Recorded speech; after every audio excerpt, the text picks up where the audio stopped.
Right now, you have dozens of apps sitting in your pocket. Streaming platforms offer endless catalogs of movies, and there is a podcast for literally every niche imaginable. Yet somehow, you still catch yourself feeling completely bored. But here is a question almost nobody stops to ask. What exactly did humans do 200,000 years ago when they had absolutely nothing to do? We aren't talking about the Middle Ages or ancient Rome. We are going way further back to an era before writing, before art, before music as we know it, just early humans and vast stretches of empty time. But hold on, did boredom even exist back then? For decades, the scientific consensus was that our prehistoric ancestors were simply too busy surviving to ever feel bored. Hunting, gathering, building shelters, it was assumed to be a relentless, around-the-clock grind. But in 1966, anthropologist Marshall Sahlins completely shattered that assumption. While studying the Kung San people in the Kalahari Desert,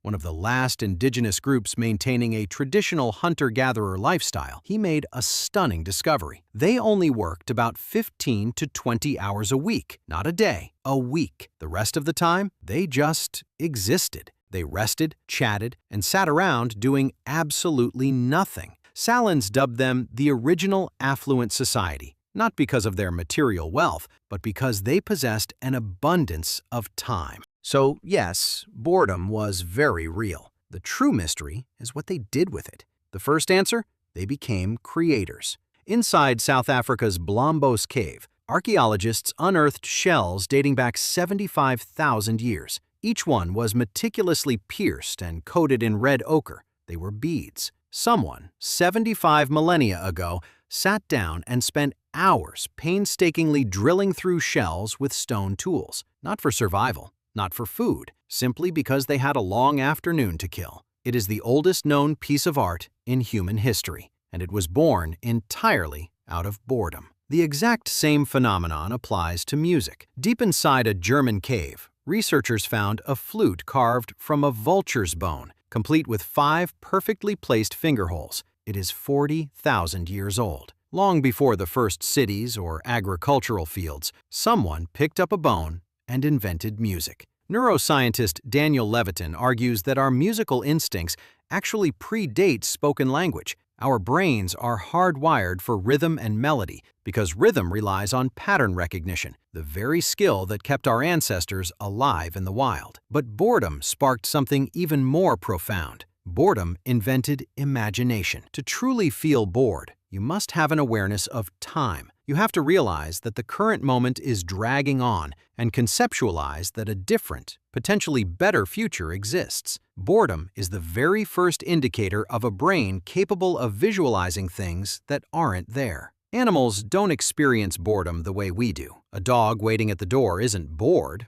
it's simply waiting. But an early human sitting by a fire 100,000 years ago, staring into the flames with nothing to do, begins to wonder. What happens if tomorrow's hunt fails? What lies beyond that distant mountain range? Where do we go after we die? Every foundational question of religion, philosophy, and modern science traces back to the exact same origin. Someone had nothing to do, and their mind began to wander. In 2013, psychologist Sandy Mann proved this link. She asked participants to perform agonizingly dull tasks, like copying numbers from a phone book, and then immediately tested their creativity. The bored group completely outperformed everyone else. When the brain is starved of external stimuli, it aggressively generates its own.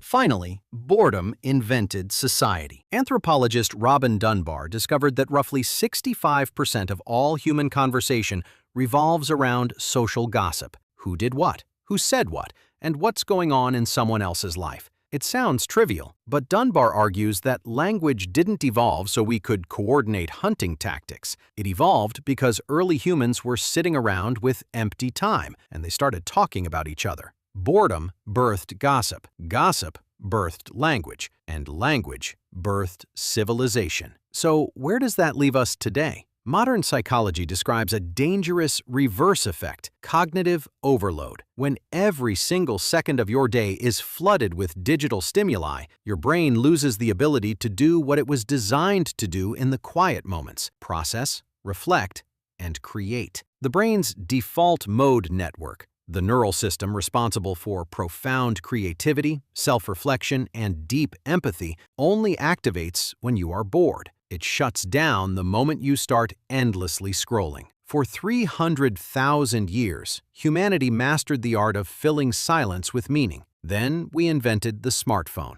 and we've been running from silence ever since. But every time you put your phone down and allow yourself to just sit there, every time you let your mind wander without a digital leash, you are doing the exact same thing our ancestors did around the fire. The exact same thing that carved the first beads, shaped the first flute, and looked up at the night sky to ask why. Boredom didn't hold early humans back. It is the very thing that made them human. And if you give it a chance, it might just do the same for you.